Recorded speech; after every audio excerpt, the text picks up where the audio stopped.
I just wasn't sure how. We are at a home here in southeast Portland, and we've got a crew of great volunteers, and we are putting in 2 garden beds, about 4 by 8, for a single dad who has 2 young kids, and he's actually working on becoming a daycare provider here at home. Growing Gardens actually started as the Portland Home Garden Project, and then we changed the name to be more encompassing of some of the other things when we incorporated those. But I think Home Gardens is still what makes Growing Gardens unique. The neat thing is that people are actually growing for themselves. We're just helping get the resources, whether it's learning about something, whether it's just they don't have the materials.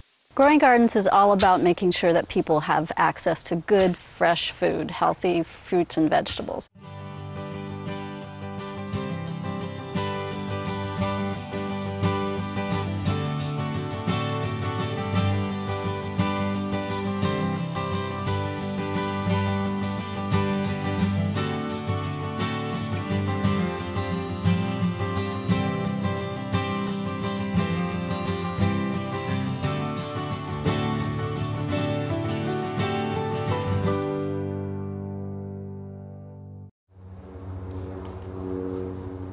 Monique is a single mother of 7 children living in a small apartment in North Portland.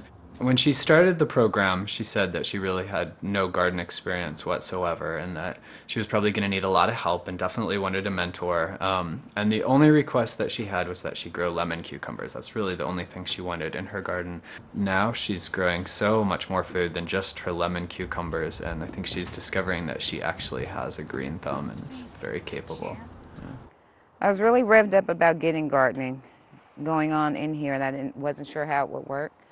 But once we got soil land, we decided we would turn our boys' restroom into an indoor place to start stuff that would have to be started inside. So we're all kind of peeking in, and okay, Mom said keep the door closed so it stays the same temperature in there. Mommy left the door open, but Mom, there's a sprout. And as soon as one little sprout popped up, everyone's running in. And so we started watching every day to see how much faster things were growing and waiting for the time to be able to bring them outside. I have cherry tomatoes. They're, which one is where, I'm not sure. But now as we go into September, I'm starting to get tomatoes everywhere and tomatoes I can actually pick that are ready to be harvested growing everywhere. In the midst of the tomatoes, we have my all-time favorite, the lemon cucumber. The joy of the cucumber is, of course, eating it, but then you get these fun, prickly things that I don't like, and I'm really trying not to get poked with. The kids in the complex have friends over and they see the garden, then it means nothing to see one of the kids walking them through. You can't step on this, but I can show you what this is, and then they'll point to what everything is and who planted what and when you can pull it out. And to hear one of them say, this is something my mom said is powdery mildew, and it killed it, but we can plant it again next year. It's an instant joy because it makes me know that, okay, we weren't just doing this and they're just going through the motions with me. I ended up with a wonderful mentor named Heather, and we communicated all the time. We still communicate, and she just randomly drops by. Even when it's not summertime, springtime gardening season, we're still in contact. This is the biggest stress reliever in the world. When oh gosh, quick health note, I went through chemotherapy. And on the days that I wasn't down from the pain of, I'd come out here and I'd pick and I'd pull and I'd water. And it was a major stress reliever. If I got frustrated with something else, whether it was directly involved with the house or something else personally, then I could come out here and I know, okay, there's got to be some weed. There's got to be something there's clover somewhere that I can pull up right now that's going to vent some of that. And so it would do it, and then I'd come out in whatever frame of mind and see something that was ready that I could take and bring in the house that was ready to be harvested.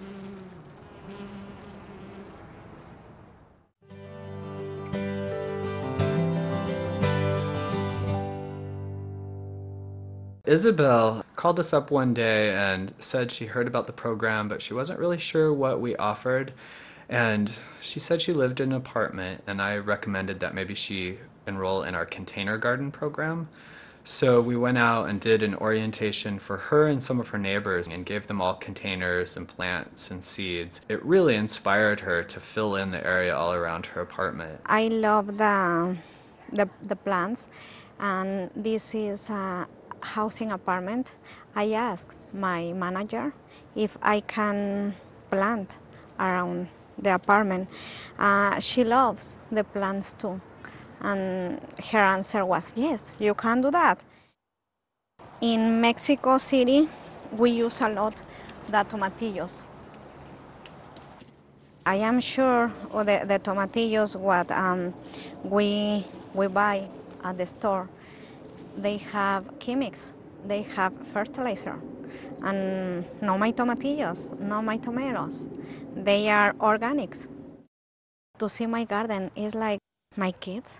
When I pick up some vegetables, some fruits, first I have to tell with my plants and can I take this tomato? Can I this tomatillo?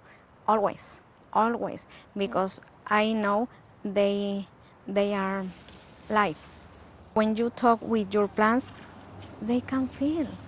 Speak Spanish and English. They have one language, the love. If they know you will pick up with love, with respect, they know that.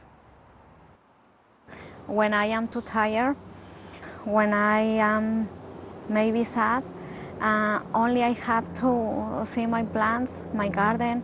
I can't believe that. For me, it's a miracle. Only one seed can give too much vegetables for my family and for share.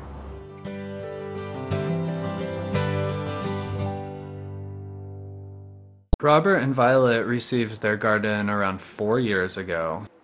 They're still so committed to it that they'll go out and fill the entire backyard with plants, even if it's hard for them. They still do it every year, and I think they're just going to until they just physically can't anymore. And I know it's been recommended by his doctor that he doesn't walk around in the garden, but he's still out there every day anyway because he loves it so much.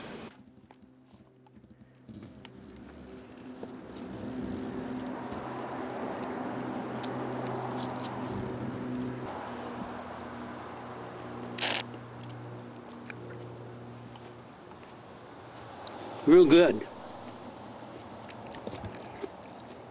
Nice and juicy. Ready for harvest. I love the garden. My dad taught me that this is the healthiest. That's why I'm so strong, is because we eat all the herbs. We've got all kinds of herbs around here. No, you gotta believe in the good garden. Here's my basil that I just love. We don't go to the store at all. We make our salads every day. I've got a daughter and a son that live here, and oh, they love the fresh vegetables. There isn't a dull moment. I get the rake or the hoe, and Robert waters. We're lucky. We are very fortunate. If it wasn't for the growing gardens, this beautiful life of our flowers and our plants and our garden and our raspberries, and I would give up, really and truly. This is for Rodney. Thank you. Thank you. Bless you. Bless all of you. We do surveys with our home gardeners at the end of each season, and by far the majority of them say that they have saved a significant amount of money on their garden, just on the fresh produce. But not only have they saved money, but they're eating a lot better. They're thinking a lot more about what kinds of food they eat, and it really affects the way they shop when they do go to the grocery store and buy food.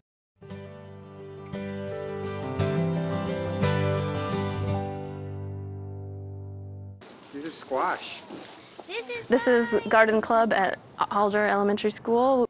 Our goal is to create lifelong vegetable eaters and growers, and we do that by providing after-school programs and summer garden camps. Mostly we work with elementary age students, but we also provide service learning projects for teenagers to get involved with our Growing Gardens programs in general. And we do everything from planting seeds to playing games to harvesting to eating fresh vegetables. Connecting kids to their food sources is really valuable because if they know where something comes from, they're more likely to eat what they've grown. Oftentimes kids say, "Oh, gross, broccoli," but then when they see it on the plant and they pick it, they'll eat it. And that's what we are hoping for, is to create a good connection between kids and fresh vegetables and where it comes from so they can continue to grow their own food in the future. Hey, Skylar, look! What'd you find? Carrots. Carrot. Isn't that too big? Yeah, do you think there's one for everybody? Yeah. I think, yeah. Let's pull them all out and we can have them when we make Oh, no, this fat one. Every week we try and make sure that we eat something from the garden, be it just a teeny morsel of cilantro that's emerging, just to get them excited about eating and encouraging vegetable eating. We hope that these kids, through their connection to their food and having a fun experience in the garden, that they'll look back and want to have their own gardens in the future. And in fact, most of the kids that leave our program say that they do want to have a garden in the future, and also that they have some connection to vegetables, personal connection that will live with them for the rest of their lives. As a nutritionist, I know the importance of making sure that kids eat well in order to learn well. And so by doing our Youth Grow programs and after-school garden clubs and summer garden camps, we make sure that we have a next generation of veggie eaters who know where food comes from, who know how to grow it, and most importantly, know how to make great food choices. Growing Gardens gets to the root of hunger by providing some food security instead of just an immediate hunger remedy. Our focus is making sure that low-income people have what they need, but we also want to make sure that everybody understands what the challenges are that low-income people face in getting good food. And we also want to just bring people together under the things that bind us in common. So it's loving good food, it's loving to cook, it's loving to garden, and those are the things that make us all very similar. So those are the pieces that really make Growing Gardens what it is and makes it work. My favorite things are cultivate our food. To cook healthy food for my family. Not only gives you food to eat on the table and for your friends and neighbors, but also it keeps you healthy. Major, major stress reliever, major. And then you get to see the beauty of everything growing. It tastes better when you grow it yourself. We say we're planting the seeds for good food, healthy people, and strong communities that we help people grow. What would we do without Growing Gardens? I'd be sitting in the chairs, waiting to get old.